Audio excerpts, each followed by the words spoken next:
Olá, meus amigos, tudo bem? Bem-vindos a mais um vídeo do Mapeando Resumos. Hoje, continuamos a nossa série de resumos de revisão tratando de direito processual civil. O assunto do dia é competência, um dos mais importantes dessa matéria. Se você já estudou essa matéria e quer relembrar ou revisar, vem comigo que vamos passar pelos pontos principais. Então, continuando o que a gente falou na aula passada sobre competência, a gente começou a tratar da competência, a diferença entre a competência absoluta e a competência relativa. Hoje nós vamos entrar nas espécies de competência absoluta e relativa. A competência relativa territorial, a competência relativa pelo valor da causa e as três competências absolutas, que são em razão da pessoa, da matéria e da função. Então, começando, vamos falar um pouquinho dos limites da jurisdição nacional, ok? Começando, a base fundamental dos limites da jurisdição nacional é o princípio da efetividade. Segundo esse princípio, a competência, a jurisdição tem eficácia, tem efeito em território nacional ou no Estado estrangeiro que reconhece a decisão. E o Estado estrangeiro, se o Estado estrangeiro reconhecer a decisão nacional, vai ter efetividade no estrangeiro também. A competência interna, então, ela é dividida em duas grandes espécies. Ela pode ser uma competência interna concorrente ou uma competência interna exclusiva.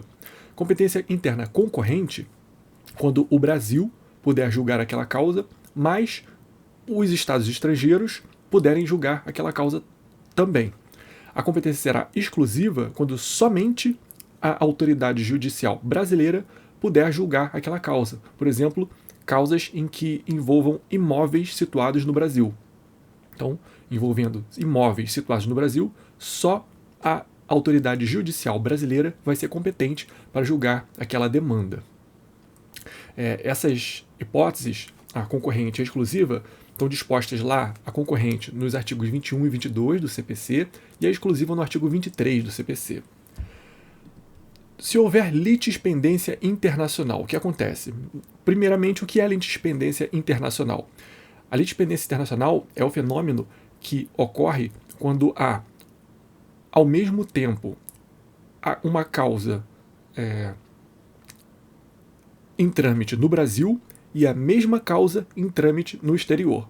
Então, há uma autoridade nacional e uma autoridade estrangeira, ambas competentes e julgando a mesma causa. O que acontece? Uma causa prejudica a outra? Em regra, não. Então, vamos lembrar disso. A litispendência internacional não causa prejuízo a nenhuma das duas causas. Elas podem continuar tramitando. E se houver um processo de homologação da sentença estrangeira? Já houve, a causa estrangeira já foi julgada, a causa brasileira ainda não foi julgada e uma das partes trouxe aquela sentença estrangeira para ser homologada lá no STJ. Se tiver em trâmite esse processo de homologação de sentença estrangeira e o processo nacional, o que acontece? Prejudica o processo nacional? Também não, ainda não prejudica. Mas qual decisão vai prevalecer?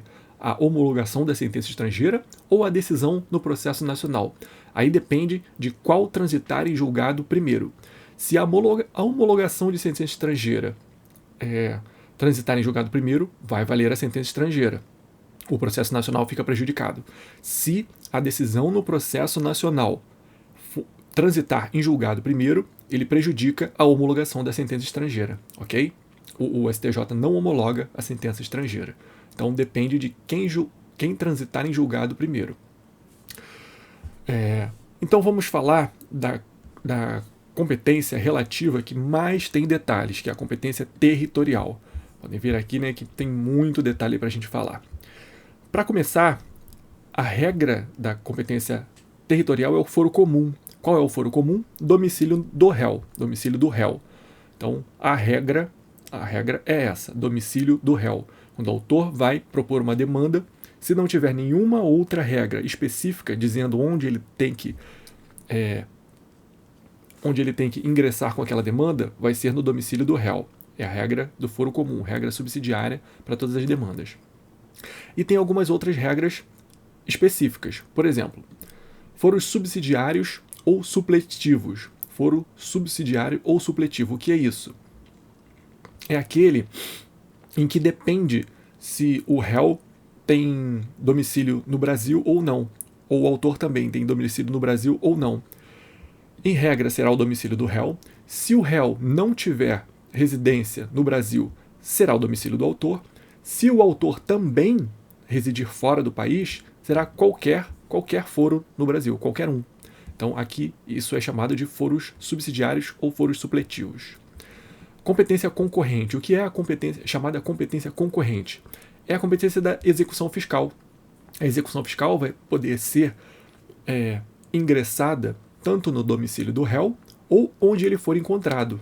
No domicílio do réu ou onde for encontrado. É a chamada competência concorrente. No direito real imobiliário, aí depende.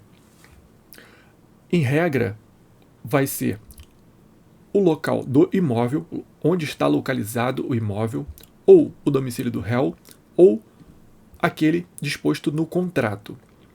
Então, se for uma ação sobre direito real imobiliário, o autor pode escolher sobre o local do imóvel, o domicílio do réu ou o disposto no contrato firmado entre eles, exceto em alguns casos. Que casos são esses? Se tratar de propriedade, vizinhança, servidão, divisão ou demarcação de terras ou nunciação de obra nova. Nessas cinco ações aqui, 5 possibilidades, 5 objetos, a competência será absoluta. Então, o autor não vai poder escolher entre o local do imóvel, domicílio do réu ou o local do contrato, não. Será sempre o local do imóvel. É competência absoluta. Onde está localizado o imóvel. É competência absoluta. Há uma divergência doutrinária se essa competência absoluta de propriedade, vizinhança, servidão, divisão, demarcação de terras e enunciação de obra nova, se isso aqui é uma competência territorial ou funcional. Porque a competência territorial, ela é relativa, né? E a competência funcional é que é absoluta. Mas isso aqui parece uma competência territorial, porque está atrelada ao território, ao local do imóvel. Mas ela é absoluta. Então ela seria uma competência territorial absoluta ou funcional absoluta. Há uma divergência doutrinária aqui. Mas a regra é essa. Tratando-se desses assuntos aqui, a demanda será ingressada sempre no local, na comarca, na seção ou subseção judiciária do imóvel, ok? Então, para direito real imobiliário, a gente tem que ficar ligado nisso. Para inventário, partilha ou ações contra o espólio. Inventário, partilha ou ações contra o espólio. É chamado de foro especial. Foro especial. Qual é o foro especial? É o do autor da herança, ou seja, do decujus, do falecido, o domicílio do falecido. Se o réu for ausente, qual é a competência territorial? É o último domicílio dele, o último domicílio que se tem notícias que ele teve. Se a União, Estado ou Distrito Federal estiver no processo, aqui depende. Vou apagar aqui, deixa eu corrigir. Se o ente federativo, União, Estado ou Distrito Federal, for autor da demanda, for demandante, será o domicílio do réu. Se a União, Estado ou Distrito Federal for réu, for demandado na demanda, vai ser o Distrito Federal para a União, ou a capital, no caso de Estado e Distrito Federal, vai ser ou o da ocorrência do fato, ou o domicílio do autor. O autor escolhe se ele vai na capital, se vai ingressar com aquela ação na capital, no local da ocorrência do fato ou no local do seu próprio domicílio. O autor escolhe. Então, aqui é a competência para ações em que tenham como parte a União, Estado ou Distrito Federal. Se o incapaz for demandado, qual será o domicílio? Ação contra o incapaz é o domicílio do representante ou assistente. Representante, se ele for absolutamente incapaz. Assistente, se ele for relativamente incapaz. Então é o domicílio do representante ou assistente. O que é o chamado domicílio por delegação? Domicílio por delegação é o domicílio que seria competência da Justiça Federal, mas naquele local não existe seção ou subseção da Justiça Federal. Então ele é delegado para a Justiça Estadual. Atualmente, a Constituição só autoriza essa delegação para casos de direito previdenciário. Direito previdenciário. Então, ações contra o INSS, onde não haja seção ou subseção da Justiça Federal, serão propostas na Justiça Estadual. É o foro por delegação, competência territorial por delegação, ok? Ações de divórcio, separação, anulação ou dissolução de união estável. Aqui, nessas ações, depende se há ou não filho incapaz. Se há ou não filho incapaz. Temos que verificar isso com cuidado. Se houver filho incapaz, vai ser o domicílio do guardião. Se não houver filho incapaz, será o último domicílio do casal. Último domicílio do casal. E se ninguém morava naquele domicílio do casal, se ninguém mora mais lá no último domicílio do casal, será o domicílio do réu. Domicílio do réu. Então, existem essas 3 hipóteses na lei.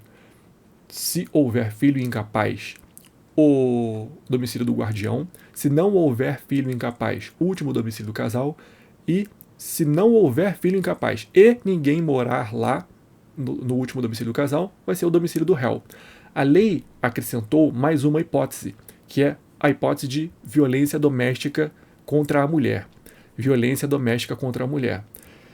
No artigo em que previa essa regra aqui do filho incapaz, aquelas 3 hipóteses subsidiárias, né, uma prejudicando a outra, primeiro se houver filho incapaz, depois se não houver filho incapaz e depois se ninguém morar no domicílio, existe agora uma 4ª hipótese trazida pela lei, que é a da violência doméstica contra a mulher. Se houver violência doméstica contra a mulher, é o domicílio da vítima. A competência vai ser o domicílio da vítima. A doutrina diverge, e há uma dúvida aqui, há uma divergência, se esse domicílio da vítima prevalece sobre o domicílio do guardião se houver filho incapaz. Qual prevalece? Porque antes a gente tinha essa ordem, né? A ordem dos incisos. Primeiro do filho incapaz, depois não há filho incapaz e depois ninguém mora no domicílio, do último domicílio do casal, né? Agora, como foi adicionado esse inciso 4, ele é prejudicial, ele continua na ordem ou não? Ele é observado em primeiro lugar. A doutrina majoritária entende que ele será observado em primeiro lugar. Havendo violência doméstica, será sempre o domicílio da vítima, mesmo que haja também o filho incapaz. Então, há essa divergência, mas prevalece o entendimento que a prioridade é para a violência doméstica, ok? Observar essa regrinha lá no CPC. Para ações de alimentos, é o domicílio do alimentando, aquele que será alimentado, aquele que pede alimentos.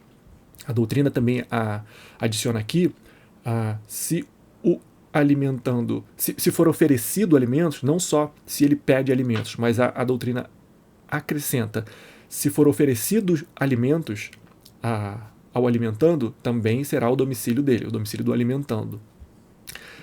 Contra a pessoa jurídica. Ação contra a pessoa jurídica no foro da sua sede, no foro onde está a sede da pessoa jurídica. Se for um ente sem personalidade jurídica, onde ele exerce as suas atividades. Uma sociedade irregular, por exemplo, que não tem personalidade jurídica, onde ele exerce as suas atividades. Para obrigações, ações em que se discute obrigações, onde a obrigação deve ser satisfeita.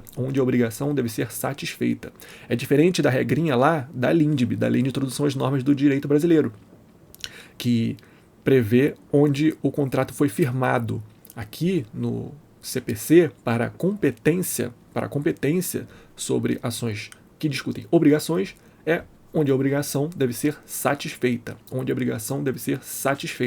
Lá na LINDB está se falando de jurisdição. Aqui nós estamos falando de competência.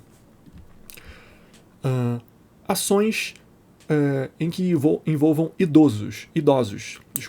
Ações em que envolva idoso é a residência do idoso, local da residência do idoso. Dano extracontratual. Dano extracontratual. O que é isso? É o dano que não advém de um contrato. É um atropelamento, por exemplo, um acidente em que houve um dano para uma pessoa e esse dano não vem de um contrato. Para danos extracontratuais, será o local do ato ou do fato gerador, o local onde ocorreu o acidente, o local onde aquela pessoa sofreu o dano, ok? Será o local do ato ou do fato gerador. Ações relativas a DPVAT. DPVAT, o autor escolhe.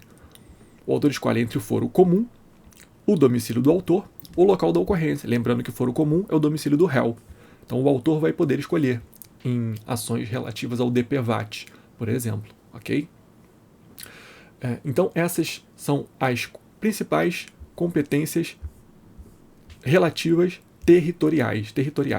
Vamos falar agora da competência absoluta funcional. Competência absoluta funcional. A competência absoluta funcional é aquela em que tem relação com as fases do procedimento, ou seja, na primeira fase, no procedimento de conhecimento, por exemplo, no processo de conhecimento, será a competência do juízo de primeiro grau. Já num recurso, será a competência do tribunal. Então aqui se trata de competência absoluta. Você não pode tramitar um recurso no primeiro grau, no juiz de primeiro grau. Há competência funcional absoluta para o tribunal, ok? Também em relação a ações principais e acessórias. Se a parte ingressa com uma ação principal, para ingressar com uma ação acessória, ou seja, um embargo de terceiro, um embargo à execução, por exemplo, será o local onde tramita a ação principal. Há uma competência absoluta aqui também. No grau de jurisdição também, grau de jurisdição também será competência absoluta.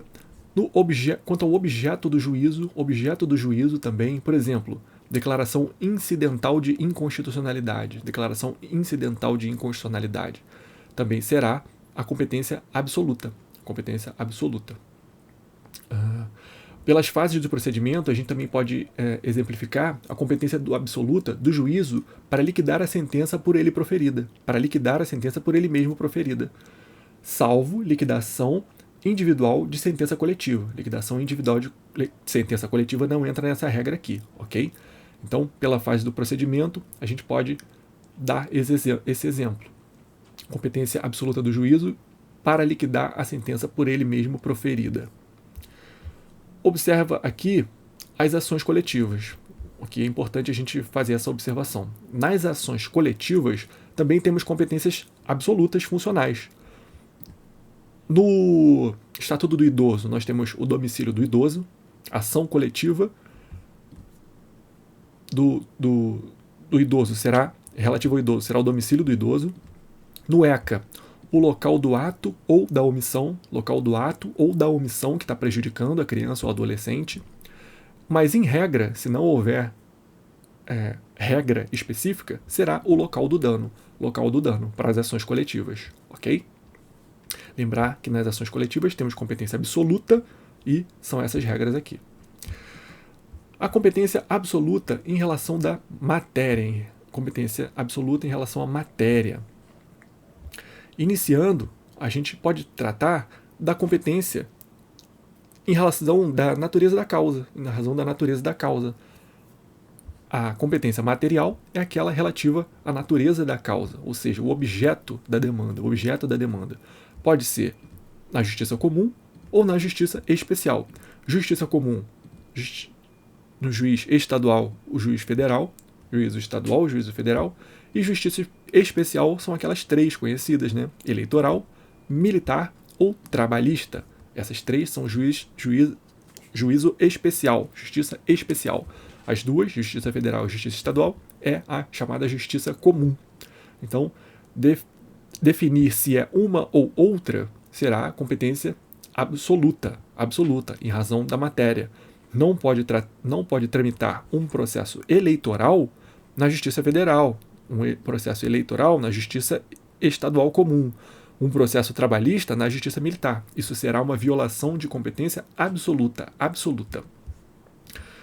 Competência absoluta em razão da pessoa. Em razão da pessoa. Aqui, essas regras de competência absoluta em razão da pessoa não estão previstas no CPC. Elas estão previstas em leis esparsas, em constituições estaduais, por exemplo. A gente pode citar aqui a Vara de Fazenda Pública. Vara de Fazenda Pública. Ela é competente para as ações que envolvam estados e municípios. Então, a Vara de Fazenda Pública é um exemplo de competência absoluta em razão da pessoa. E a competência em razão do valor da causa também é relativa, assim como a competência territorial. E a gente tem alguns exemplos. A gente pode falar aqui do Juizado Especial Estadual, Juizado Especial Federal, Juizado Especial de Fazenda Pública Estadual e os foros regionais ou foros distritais. O Juizado Especial Estadual é aquele previsto na Lei 9.099, de 95, a famosa Lei 9.099. Então, ele será competente para julgar as causas cíveis até 40 salários mínimos, exceto aquelas causas faticamente complexas. Então, causas até 40 salários mínimos será competência do Juizado Especial Estadual. E é uma competência relativa para menos, absoluta para mais. Por quê? Se for menor que 40 salários mínimos, uma causa com 30, 20, 10 salários mínimos com o valor da causa menor que 40 salários mínimos, a parte poderá escolher se entra no juizado especial ou no juízo comum estadual, ou no juizado comum. A parte pode escolher. Então ela é uma competência relativa para menos. Mas se for para mais, se for uma causa de 50 salários mínimos, ela não pode escolher entrar no juizado especial estadual. Então será uma competência absoluta, porque ela não pode escolher, ok? Então aqui, relativa para menos, absoluta para mais. Então, até 40 salários mínimos é uma competência relativa do juizado especial estadual. É diferente do juizado especial federal. Juizado especial federal, aquele previsto na Lei 10.259 de 2001. Aqui, ele prevê que até 60 salários mínimos, uma causa cível até 60 salários mínimos é competência obrigatória do Juizado Especial Federal. É uma competência absoluta, diferente do Juizado Especial Estadual. Aqui, no federal, a parte não pode escolher entrar lá no Juiz Federal Comum. Não, ela tem que entrar no Juizado Especial Federal em suas causas de até 60 salários mínimos. No Juizado Especial de Fazenda Pública Estadual, também, mesma coisa. Até 60 salários mínimos, competência absoluta, é obrigatória. O Juizado Especial de Fazenda Pública Estadual é previsto lá na Lei 12.153 de 2009. 12.153 de 2009. Lembrar também que no Juizado Especial Estadual, a incompetência será julgada, a causa será julgada extinta sem resolução de mérito. É diferente da incompetência julgada pelo juiz comum, o juiz lá no juizado comum, federal ou estadual. O que acontece aqui no juízo comum, se ele declarar a sua incompetência, ele envia o processo para o juízo que ele considera competente. Se esse outro juízo também se declarar incompetente, ele envia para onde ele acha que é competente, mas não pode reenviar. Se ele acha que esse que enviou para ele é um competente, ele tem que suscitar um conflito negativo de competência. Já no juizado especial estadual, isso não acontece. Se o juiz lá do juizado especial se considerar incompetente para aquela causa, ele julga o processo extinto sem resolução de mérito. Ele não vai enviar o processo para onde ele acha que é competente, não. É uma regra da Lei 9.099. Ele julga o processo sem resolução de mérito, ok? E os foros regionais ou distritais? O que é isso? São aqueles foros criados pela Lei de Organização Judiciária, que cria um foro específico em algum lugar específico para uma causa específica. Então, aqui depende da Lei de Organização Judiciária daquele estado, daquela localidade, ok? Então, essas são as competências principais as 3 competências absolutas e as 2 competências relativas, absoluta em razão da pessoa, matéria e função. Lembra aqui do MPF, matéria, pessoa e função. Tem o acrônimo para lembrar, MPF, matéria, pessoa e função. E relativa, valor da causa e território, VT, valor da causa e território, ok? Competência do valor, competência territorial. Esses são os pontos mais importantes que eu achei dessa matéria para tratar com vocês. Uma matéria muito importante para concursos, muito importante para a prática também, né? Ela é importante para os concursos justamente porque ela é importante na prática. Não é uma matéria inócua, não é uma matéria simplesmente teórica que não vai fazer diferença. Não, ela faz muita diferença, muita. Vocês vão ver que essa matéria ela é tanto cobrada em questões objetivas quanto em questões discursivas e também nas peças processuais, suscitando uma incompetência numa peça processual da advocacia, do Ministério Público, da Defensoria, ou numa sentença para afastar ou acolher uma alegação de incompetência, uma preliminar de incompetência. Então, ela é uma matéria importante para todas essas fases, todos esses âmbitos dos concursos. Então, espero ter ajudado, espero que vocês tenham gostado dessa revisão. Foi uma revisão bem expressa, tem muito mais coisa, muito mais profundo para falar disso, mas foi o que eu consegui condensar nesse tempo que a gente se propõe aqui, numa revisão objetiva e expressa para uma reta final. Deixem aí o seu gostei, deixem seus comentários, eu vou gostar muito de saber o que vocês estão achando das aulas, dos resumos que a gente está fazendo aqui juntos. Compartilhem com seus amigos esses vídeos e não deixem de assistir, não deixem de acompanhar com a gente. Todos os dias aqui temos um vídeo novo tratando desse resumo de reta final, esse resumo conciso e objetivo para as nossas provas, porque tempo a gente não pode perder. Então, pessoal, vamos lá, continuamos estudando com garra, com fibra, que a nossa vitória vem aí. Um abraço, até a próxima, tchau, tchau!